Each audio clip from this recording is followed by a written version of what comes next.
What's up guys, it's Sean and welcome back to the iherng podcast, and today we will answer a question from email. This title is damn funny. Property dilemma, need your advice before I buy another stupid car.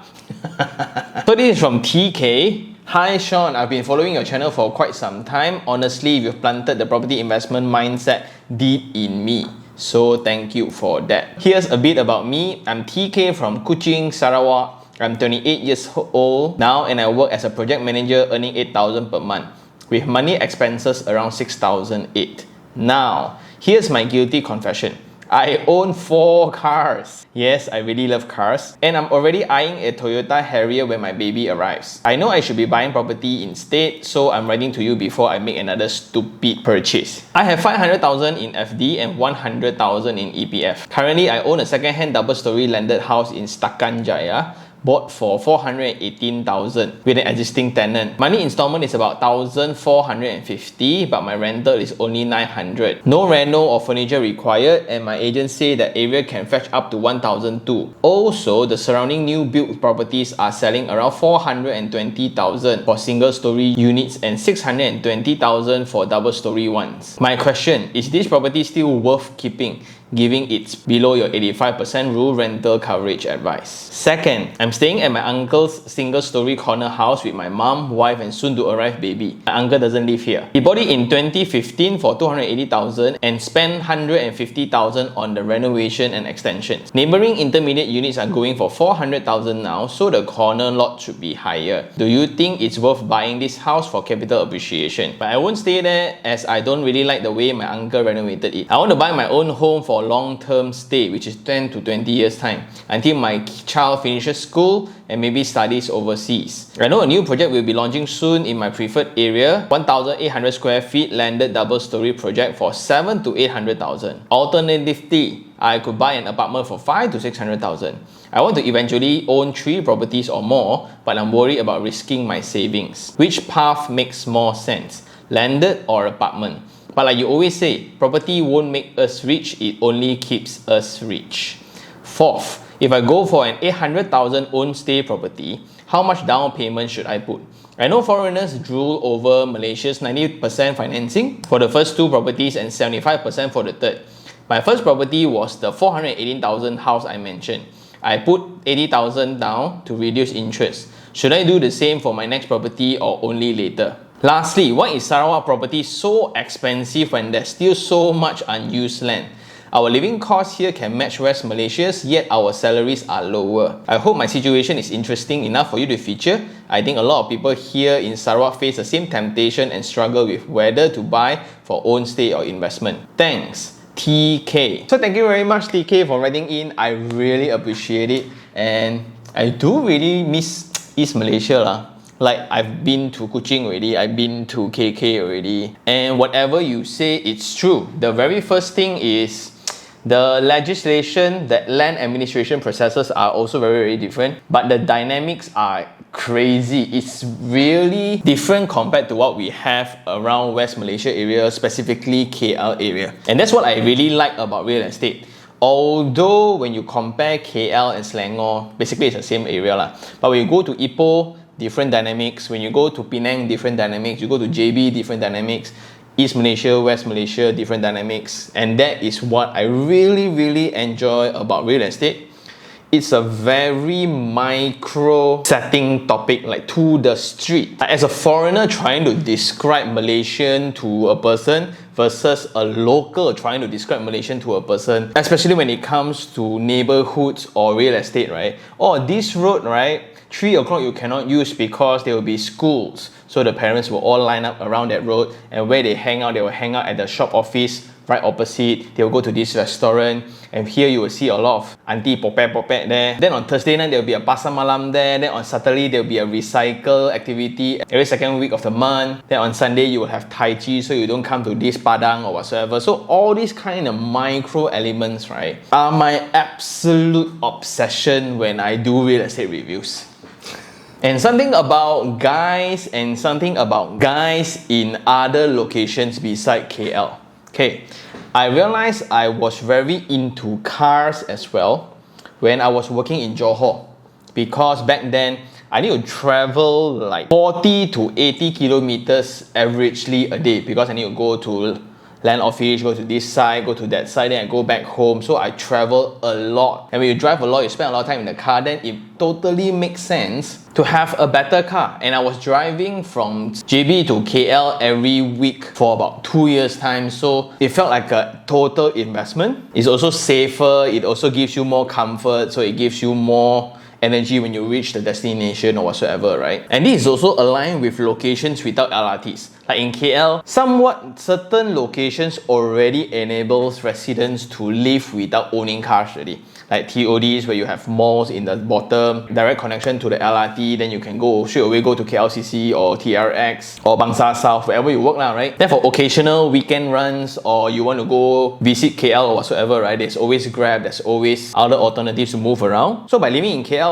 there's an option of not having cars, or cars can just be somewhat like complementary services for your transportation. So the cars need not to be that premium or that main mode of transportation. For other states, no car basically cannot live on. And that's why I really understand your obsession. I empathize with it because I was one of them. But then here also I would like to critique on having 4. Bro, 4 for what?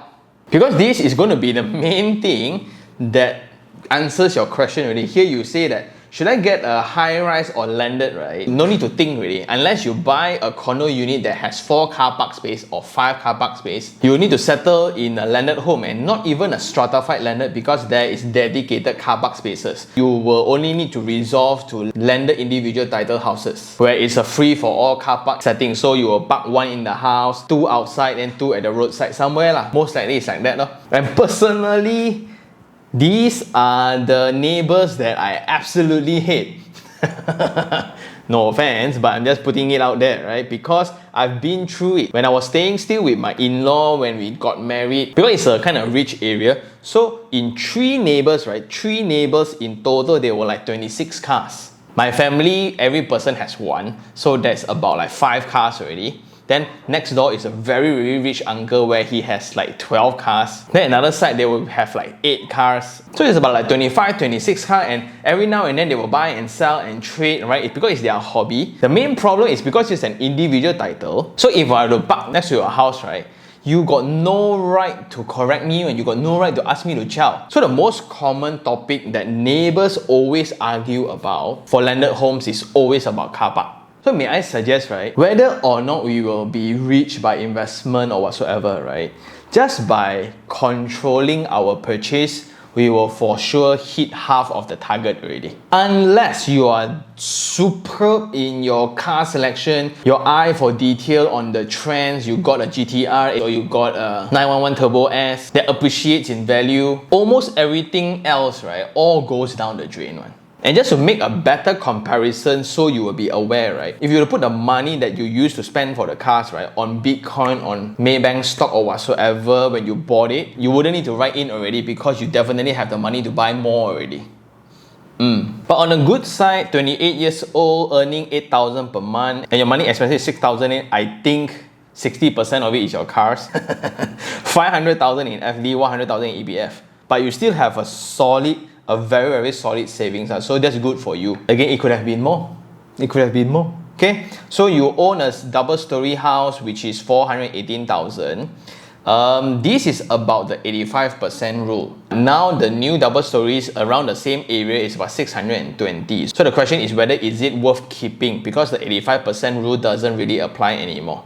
Okay, the 85% rule usually applies only to landed. I think next time I'm gonna be a bit more specific when I talk about this kind of rule, because in the context of KL, very rare that we can buy landed one. And for landed, most of the time, it's very challenging to have a rental higher than installment one, because the value of the property is just too high, and this is the norm for Penang. Like Penang, your rental yield is only about 3%, 4%, because everybody there buys for own stay. But in KL wise, the temporary demand of space, then it's very different. And for those who are not familiar with the 85% rule, it's a rule that is applied when you are not sure about the intention of buying, whether is it own stay or investment. So when you don't know whether investment or own stay, plus I only have money for one, so I gotta stay within. The main problem for people who buy properties for own stay is heavily driven by emotions. I want serenity, I want quiet, I want low density, I want far away from noise, right? Usually these are the characteristics for a terrible property investment, because these are the areas where it's far away from connectivity, far away from convenience, far away from the nodes such as the LRT lah, monorail lah, whatever lah, right? And at 4 to 5 years time, they lose money on the property, which means I want to sell at the price that I buy cannot. But there's no demand for the property unless you are so lucky you found a location with characteristic that everybody likes. Then a whole different story lah. But if you have that eye for property, then you are not in that situation anymore lah, correct? Then want to rent out also, it doesn't make sense because it's far away from everything. But that was the main reason why you want to buy mah. And when you buy above market value, you feel justified because you like it. You imagine yourself with your family raising a kid there. Then you'll kena all the sales hook lah, all the sales pitch, right? You will hit all of them, and you will book and pay for the property lor. The 85% rule then comes in as a gauge to know whether is this own stay product the right one. Let's say if the current rent today can cover about 85% of your future installment, I think it's a good enough property for own stay. Which means if my installment in the future when I get the keys 4 years later is about 3,000, the current rent of properties around that area is 2,004 today. I might consider, because that's only about 80%. If it's 85, maybe it's about 2,006, 2,007, then I would say it's a good enough purchase. Why? Because when you move in 4 years later, guess what will happen to the rental?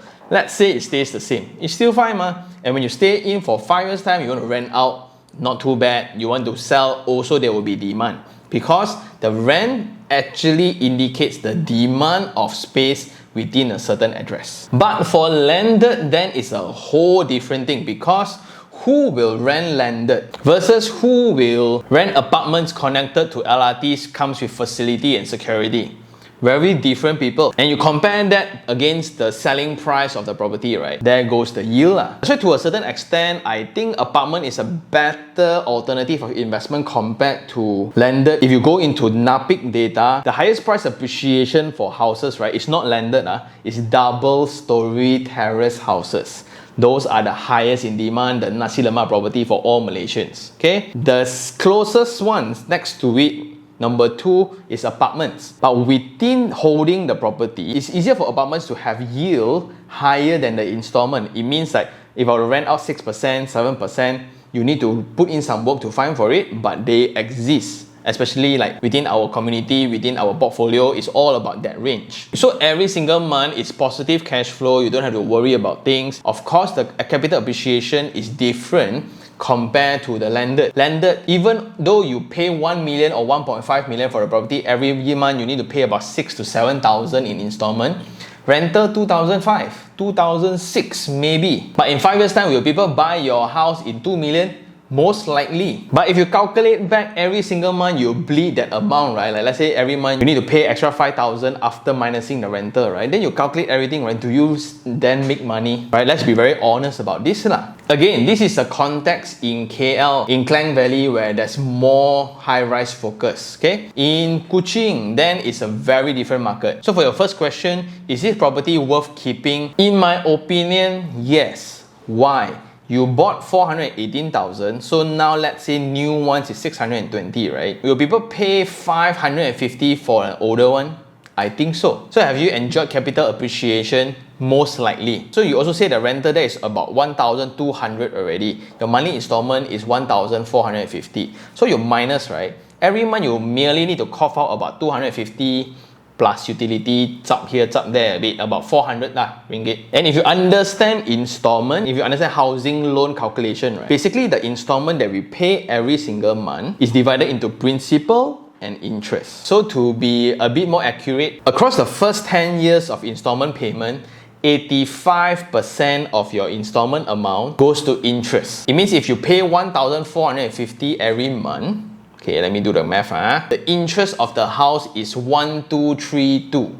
Okay, the interest of the house is 1,232 when you pay 1,450 every month. But when the rent is 1,002, what does it mean? It means that tenant is paying the interest of the bank for you. Because everybody likes to say about this when they don't like property investment, right? If I buy a 500,000 property, in 35 years time, I'll pay about 1 million in total for the property. So it means I own a house already and I still pay double in interest to the bank. So even if I sell double the price, right, in 35 years time, I wouldn't make money. Correct. Absolutely right. The math is correct. But when you have a tenant that is paying that portion of interest for you, you merely pay whatever you took from the bank, I think it's a very good deal. So from a capital appreciation point of view, I think you should keep, because new launch is already 620 and let's say 20% below, okay? Or 30% below, it's still higher than the price that you buy. So will there be market? Definitely. And now if you were to revise your tenancy, you rent out at 1,200, it covers about 85% of your rent, which means the tenants are paying interest for you. You merely pay the principal. And in the context of Sarawak, where everybody still wants landed house, for these reasons, I think you should keep. Second question, staying at uncle's single-story corner lot house with mom, wife, and soon-to-arrive baby. The uncle bought at 280,000 in 2015, so 10 years already, and spent about 150,000 on renovation. Neighboring intermediate unit is going for about 400,000 today, so the corner lot should be higher.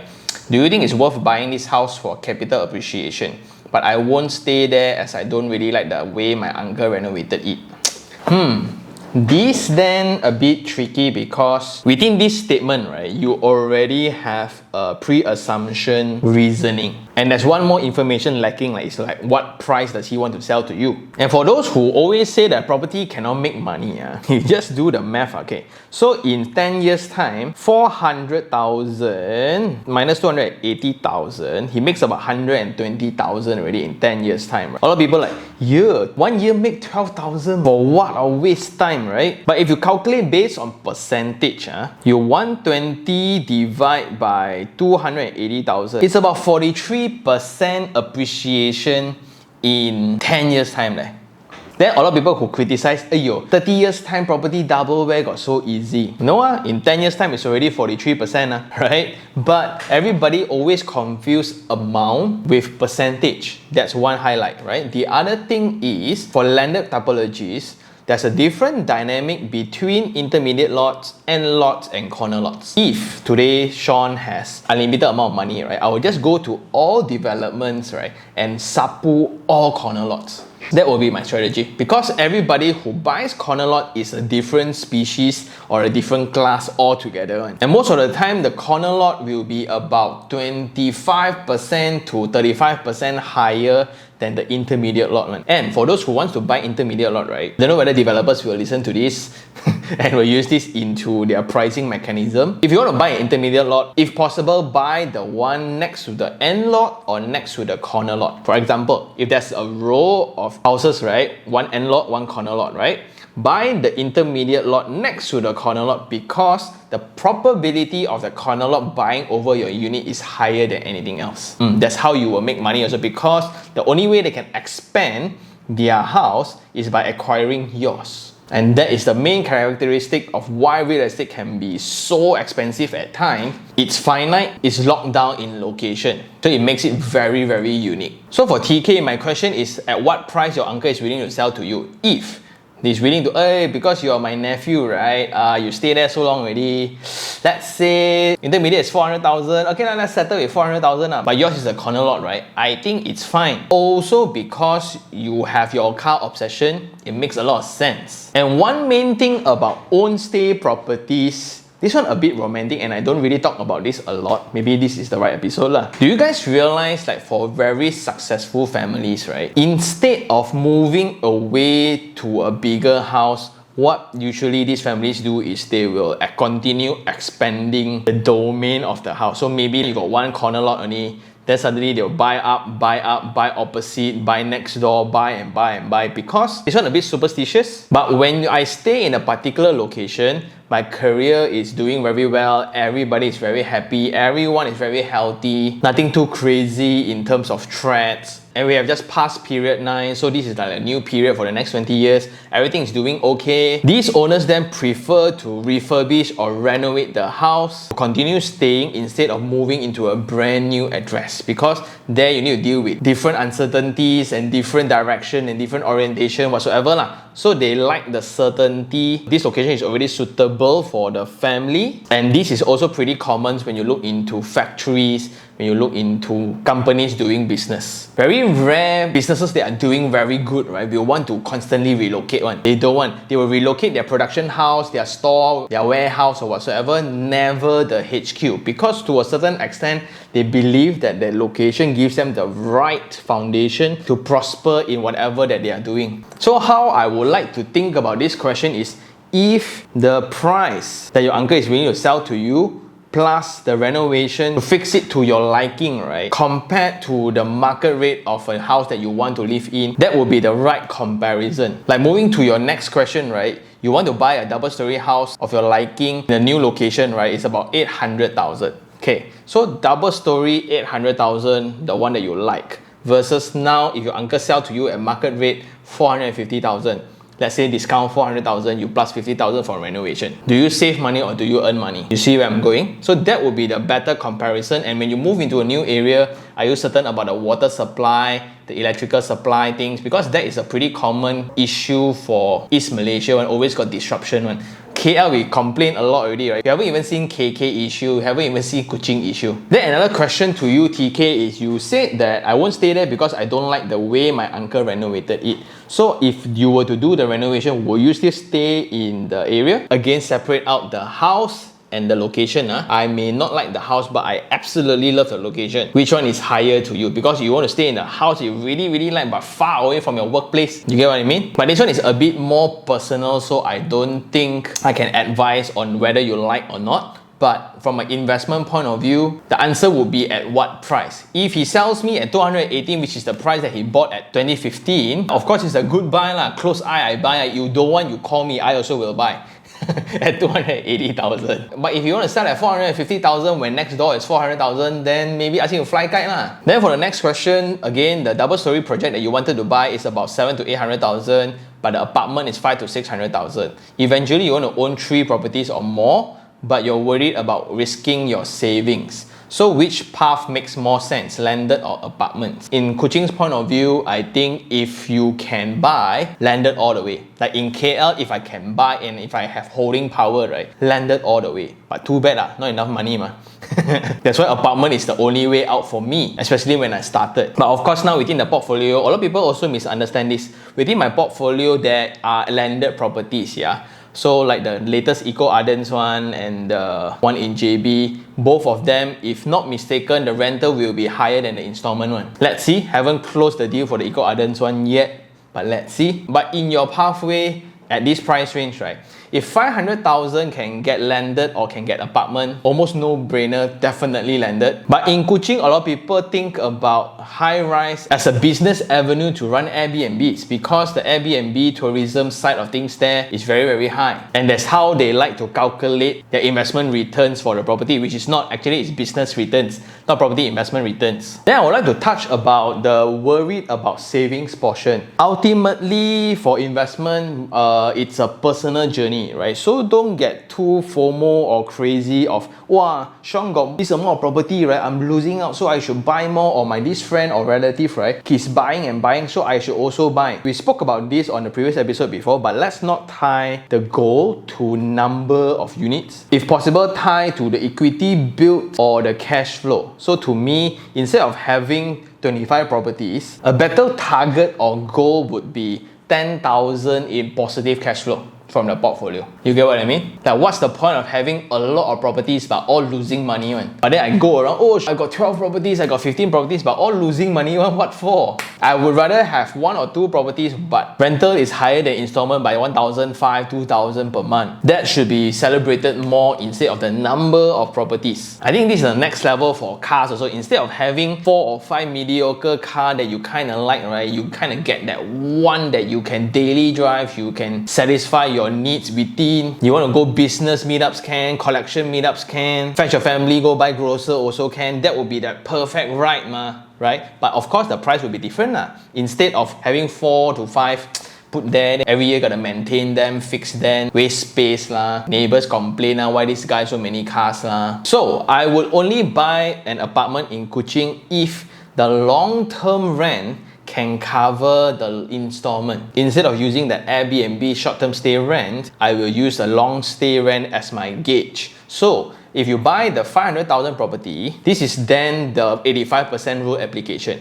because it's for your own stay If the high rise is 500,000, your monthly installment is about 2250 for the next 35 years at 4%. Okay? If the rent around that area it's about 2,000 ringgit per month, then I think it's a good goal. But if the long-term rent around that area is 1,004, 1,005 and you're paying 2,002 for installment, then I don't think it's a very wise choice. Might as well you just rent, then put your money somewhere else as investment. On this same note also, right, technically renting a house in Kuching somewhat makes more sense than purchasing them because like you say, right, for the house that you own, like about 500,000, right, rental about 900, only 1,000 ringgit. The owner needs to pay about 2,000 plus, but your rent is only 1,000. So does it make more sense to rent? I think so. But the unfortunate part of that path, with all that extra money, instead of building wealth, you buy car lor. That's the worry lah. A lot of people like to argue, oh, renting has more value, buying is wasting money, right? Correct. Absolutely right. Like now, instead of paying 2,002 every month, you can pay 1,000 to rent from the owner and the owner will treat you very, very well. Very good. So it means you save 1,002 per month. Then you go and buy a car. Then might as well just buy the house lah in the first place because eventually 10 years down the road, landlord will enjoy the capital appreciation while you pay partial of his interest, while you, with the excuse of saving more money, now you have 3 to 4 more cars where it devalue about 50% 6 years down the road. You sure lose money and guess what? 6 to 10 years down the road, property prices are no longer at that price that you want to buy. Then you no longer have the luxury of comparing between buying or renting already because buying is not even an option anymore. So to me, knowing that you have a car problem or a car collection addiction hobby problem, part of the discipline that I will implement hard on myself is to buy a house so the bank will take my money first before I will use the money to buy more cars. That's one way of disciplining ourselves because the weirdest thing is this: when income tax takes our money, when SOCSO take our money, when banks take our money, right, no need to think right? Take lah.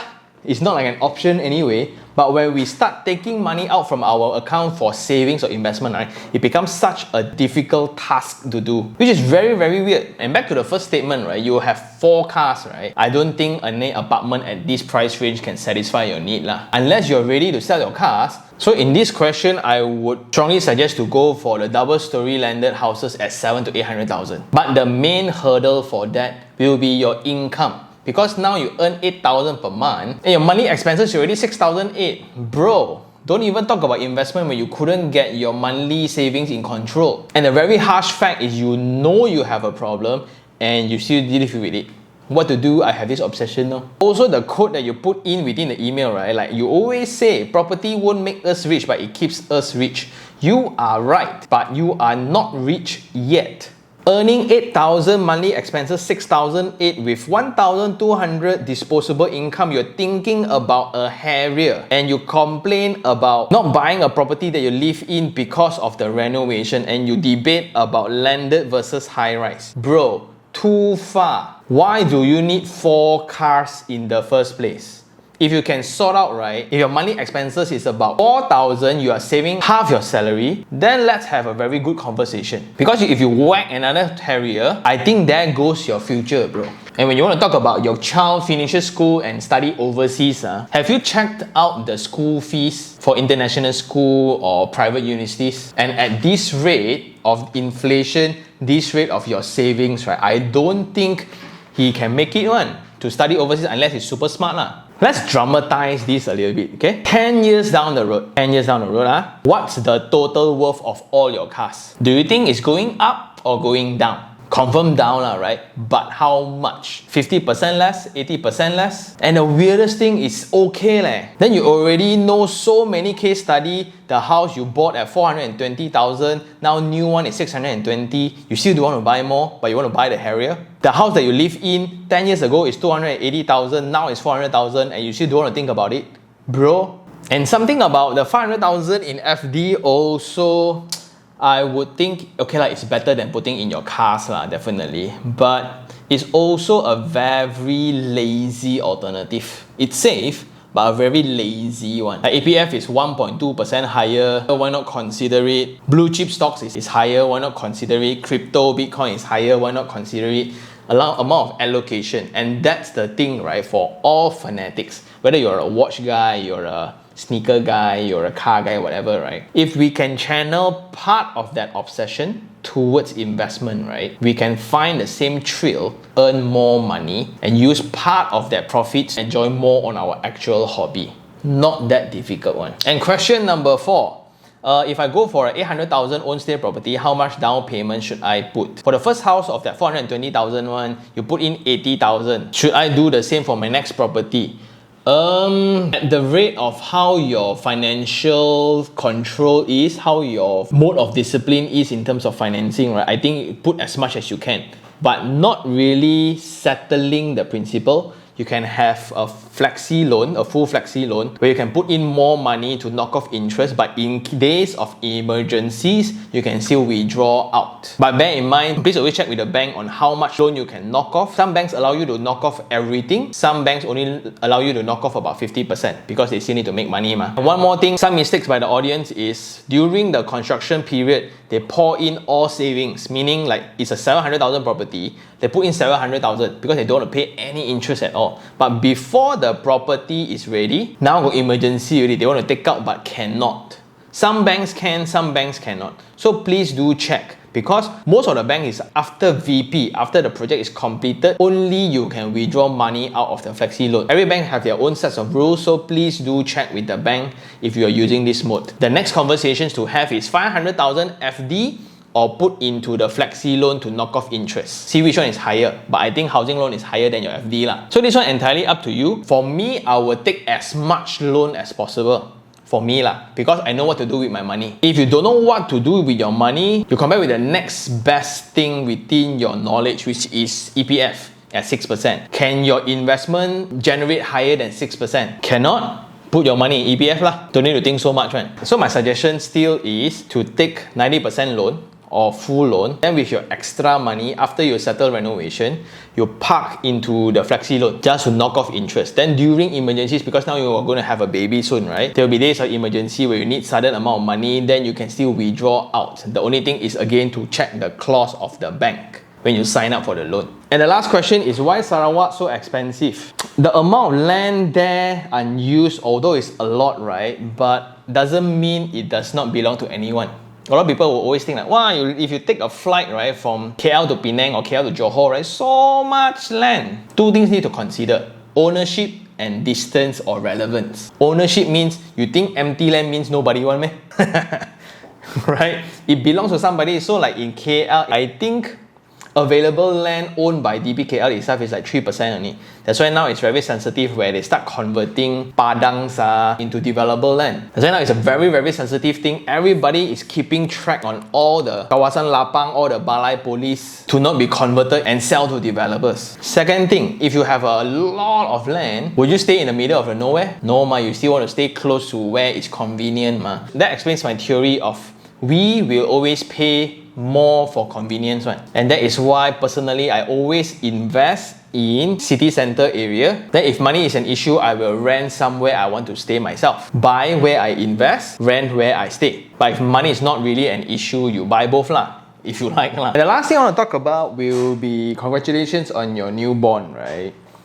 I think that will be very, very exciting, but it's very easy to use newborns or the love of our life as a justification to upgrade every single thing. The house lah, the car lah, the makan lah. We need to live more comfortable ma, correct? Right? We must always give them the best. We must drive safer car ma, we must always give them the best. We must eat better ma, so we can take care of our loved ones, right? So suddenly, with your disposable income like that, how bro? And these are only standards that we impose onto ourselves. Right? No one's looking, no one's judging. And from a father to another, right? At 28, now with this amount of earnings, with this portfolio and this awareness of financial knowledge, right? I think you're in a good position already. You just need to tighten up the discipline of things, rebalance your spending on hobbies versus family, differentiate what is want, what is needs, what's for the future, because responsibility means taking care of the future needs. You already know having 4 cars is a problem, but why do you still look for the 5th? Before you get that sorted out, whatever that we have discussed about properties, right, is absolutely irrelevant. And it's very concerning for me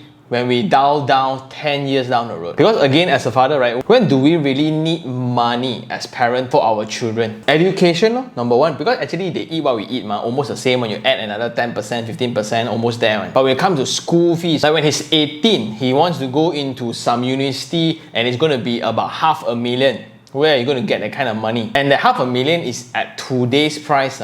18 years down the road, easily it's going to be $1 million, maybe even not even relevant anymore. Instead of being obsessed of which V8 or which car has better driving experience, right? Think about inflation. But the good thing is you still have savings, so deep down you still are a responsible person. Just that you could be better. And I guess that's all for this episode. Thank you very much, TK, for sharing your story. Especially now when I look into the new Camry also. Woyo, cantiknya, because I'm the uncle age already ma. And that's an absolute uncle car. Wow. And the next level conversations about living versus saving for the future, that's a whole different category lah. Like when you sort out all your investment already, you sort out all your savings already, and you still have duit berlambat-lambat, you got a lot of money, don't know what to do with it. How to live life, then it's a whole different category where I wish everybody could have. But at 28, at 36, I think we still got a long way to go. And with that, thank you very much for writing in. For those who still have any questions regarding real estate, do just email me at taniherng@gmail.com, or you can just DM me on Instagram, iherng, and I will see you guys on the next one. Ciao.